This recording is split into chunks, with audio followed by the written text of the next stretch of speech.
Part 1.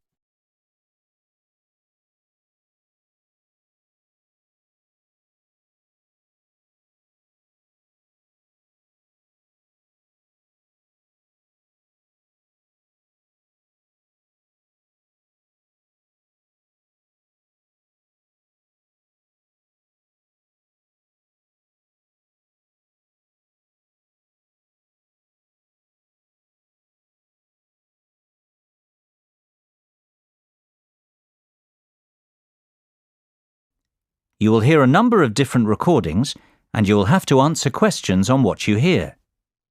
There will be time for you to read the instructions and questions, and you will have a chance to check your work. All the recordings will be played once only. At the end of the test, you will be given 10 minutes to transfer your answers to an answer sheet.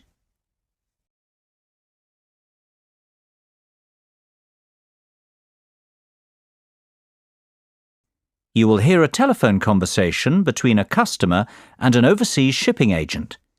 First, you have some time to look at questions 1 to 8. Pause the recording for 30 seconds.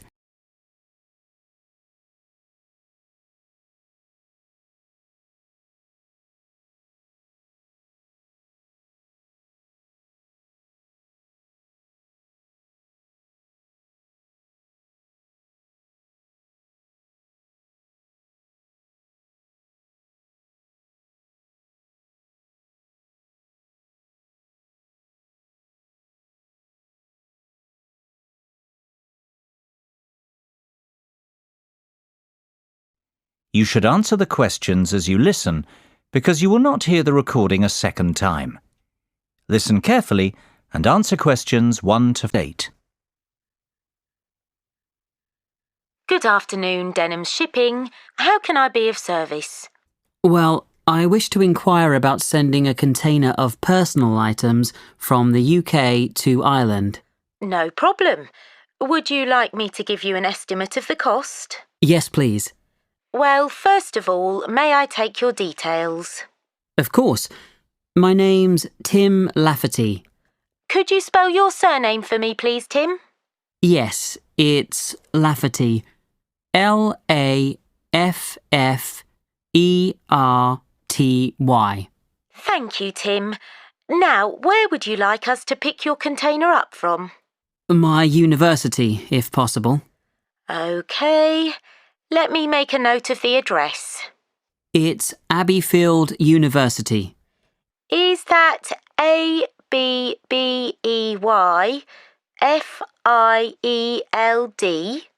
That's right.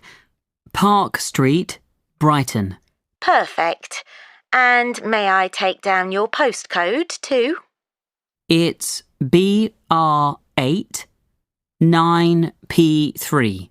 Great. Thank you, Tim. Have you the container's measurements? I do.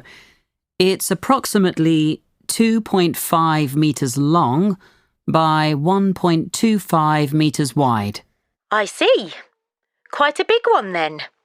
Indeed. And the height? I make it 1.20 metres deep. So that's 2.5 by 1.25 by 1.2. Right. And what will actually be in the box, Tim? Oh, mostly old uni books. OK. And some music albums. Anything else? Yes, a little bit of stationery. I see. And could you put an estimate on the value of the items? The books are quite valuable. They're worth around £1,800. The music albums, maybe half that, say £900. And you can put the stationery down as £300. Before listening to the rest of the conversation, you have some time to look at questions 9 and 10. Pause the recording for 30 seconds.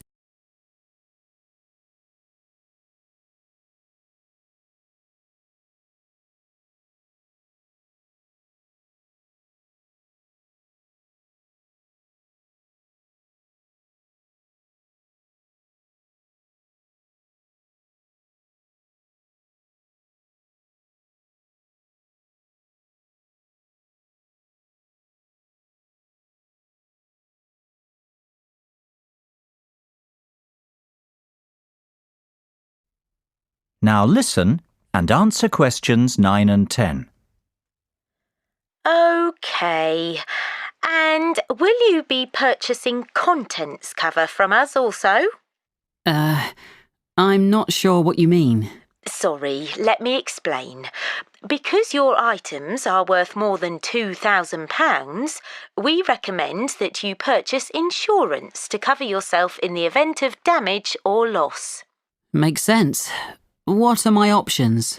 Well, we offer 3 insurance deals: the premium rate, standard rate, and economy rate ones. Premium offers full cover in the event of loss, damage or theft, which means you would be provided with the full cost of replacing your belongings. What about standard and economy? Standard will give you today's value, the second-hand value of your belongings, and economy provides you with a fixed payment of £1,000 in the event of loss, damage or theft. Well, I can afford to live without those books, to be honest. So just give me the cheapest option. We recommend standard cover for all our customers. No, thank you. That won't be necessary. The cheapest option will be fine. No problem. And one last thing, will you be needing delivery at your office, at your house, or do you intend to pick up your container at the port? Home delivery would suit me best, I think. We'll get that process for you. That is the end of part 1. You now have half a minute to check your answers.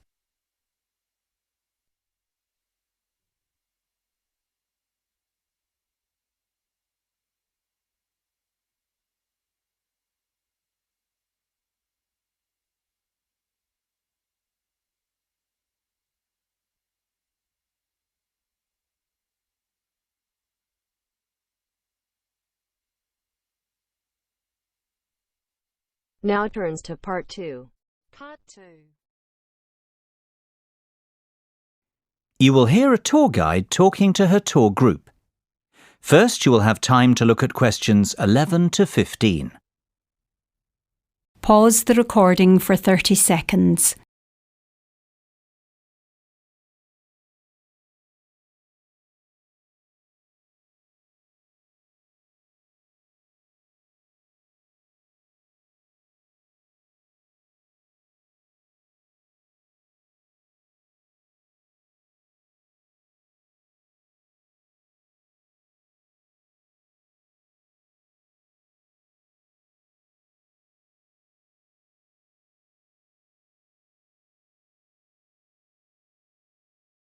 Now listen carefully and answer questions 11 to 15.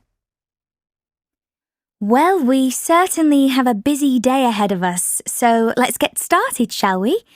You'll find a map of the museum with the itinerary I've just handed out. The museum's our first port of call, so let's have a look at the map now. The door on the right of the entrance hall leads into the gift shop and ticket centre. Once we pick up our entrance tickets, I'd ask everyone to deposit their bags and coats in the cloakroom, which is located towards the back of the gift shop and ticket centre. If you want to pick up an information leaflet, you can approach the information desk situated along the right-hand side.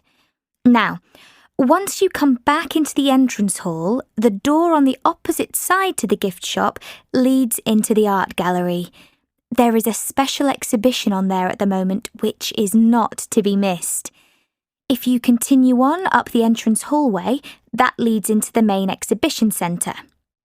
At the back left-hand side, there are some toilets. Beside the toilets, you'll find the 3D theatre.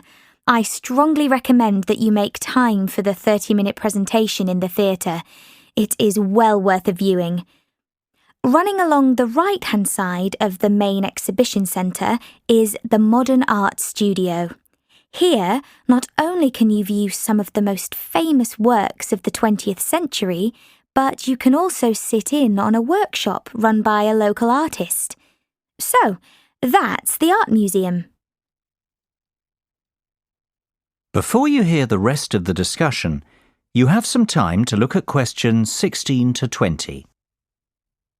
Pause the recording for 30 seconds.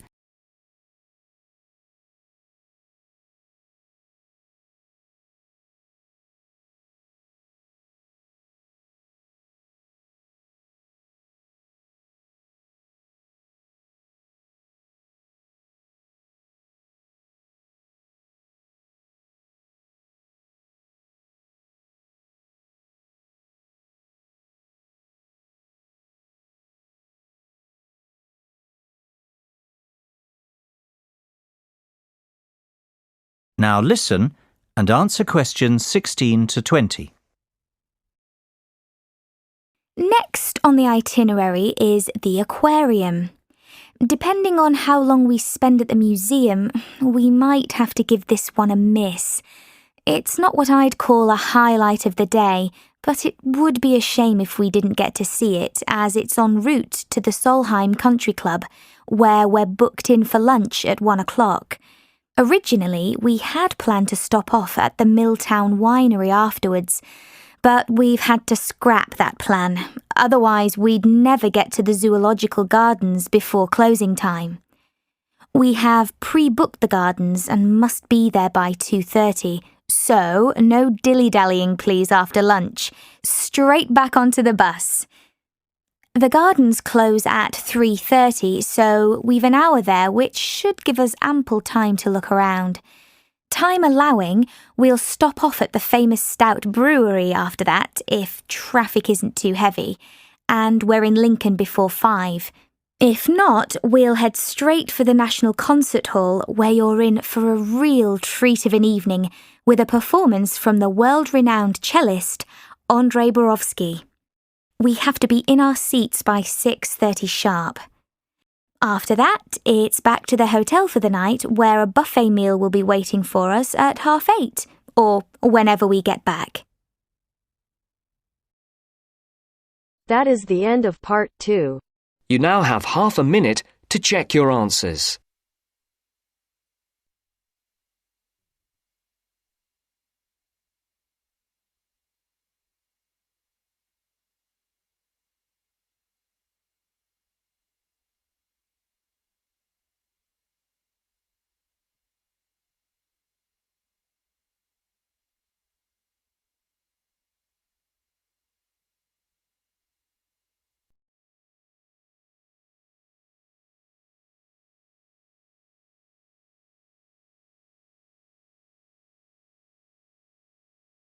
Now turns to part 3.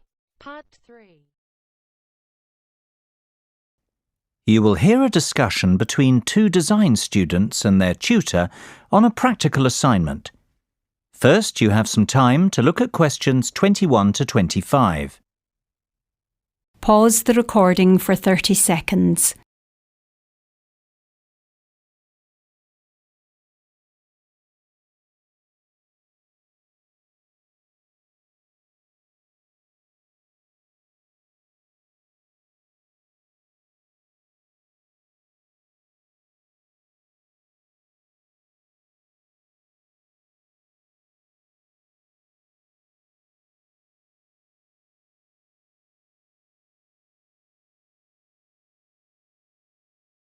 Now listen carefully and answer questions 21 to 25.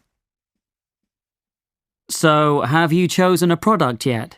I think so. We'd like to build a gyroscopic exercise aid. Sounds interesting. Tell me more.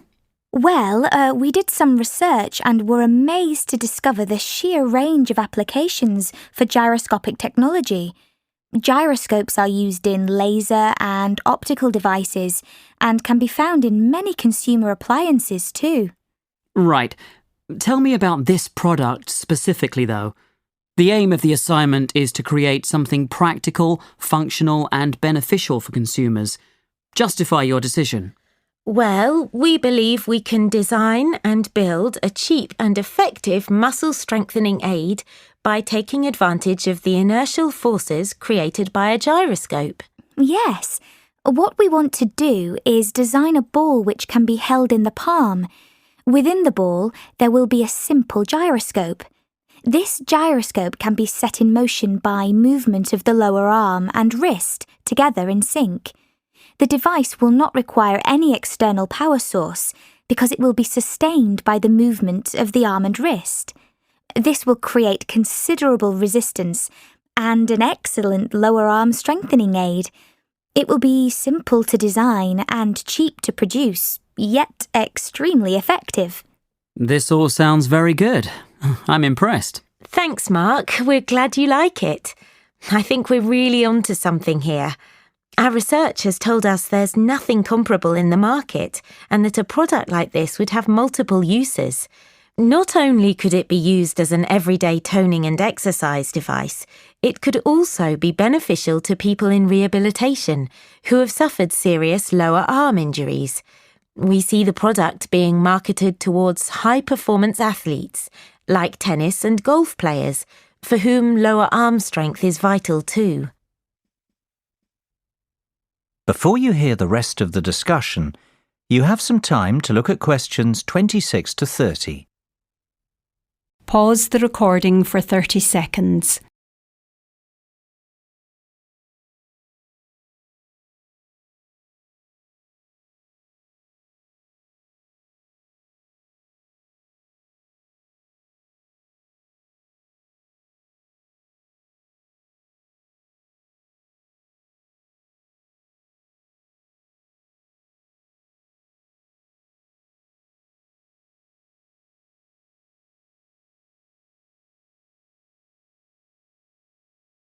Now listen and answer questions 26 to 30. I've heard enough to give your project the go-ahead. Now, let's talk costs. Right. Well, we estimate that around £3,000 will be required for product development. You mean to build the prototype? Exactly. And we'll need half that again to carry out some product testing. And what's your timeline for the project? The prototype should be ready a fortnight after work on the design starts, and we'll need another 6 weeks for testing. We want to enlist the help of 15 people to test the prototype. Ideally, we want 5 professional athletes to try it out, 5 recovery patients, and the remainder of the subjects will be gym members, our 3 target markets. Okay. Well, you have a lot of work to do, but you've certainly made a good start. Let's meet again on Monday to get the ball rolling.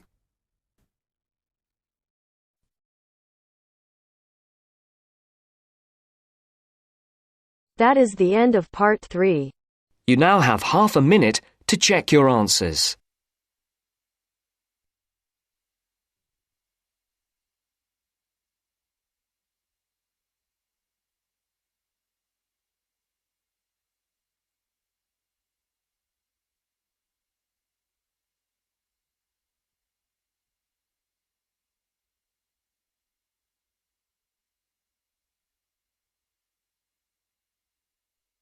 Now turns to part 4.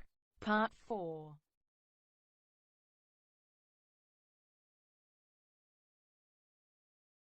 You will hear part of a lecture about public speaking. First, you have some time to look at questions 31 to 40. Pause the recording for 1 minute.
Now listen carefully and answer questions 31 to 40.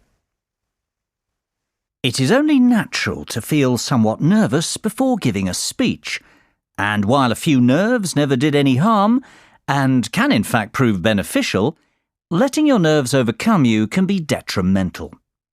Today's presentation will focus on ways to control those butterflies and help you to give better presentations in future. First and foremost, you've got to know your material. I can't stress that enough. If you fail to prepare, you might as well prepare to fail. Even the most experienced speakers never turn up unprepared and never try to wing it. Personalize your subject and use humour, anecdotes, and conversational language. This will make it easier for you to remember what you want to say.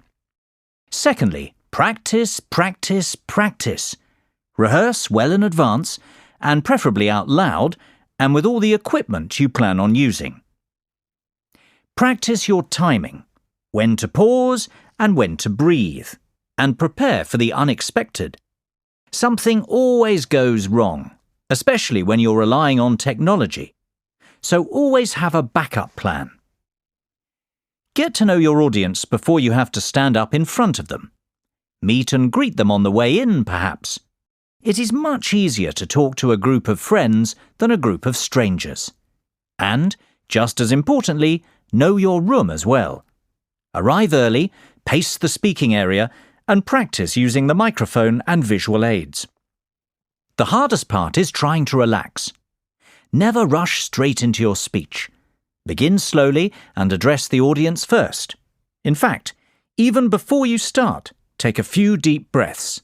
1, 1,000, 2, 1,000, 3, 1,000. This will turn your nervous energy into enthusiasm. Visualization can be a great confidence booster.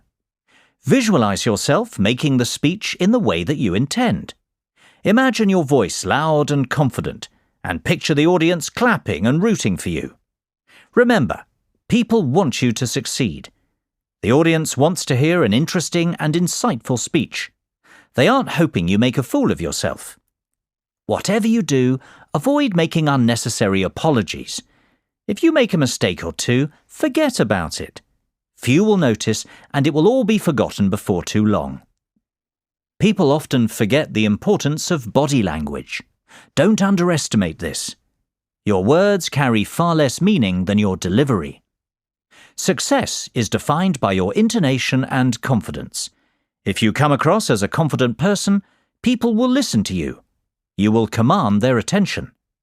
Stand tall and proud and deliver with conviction. Humans are very bad listeners. We remember less than 25% of what is said and place far more emphasis on how it is said. Last of all, be realistic and give yourself a chance. No one becomes the perfect speaker overnight. It takes time to hone your presentation skills. That is the end of part 4. You now have half a minute to check your answers.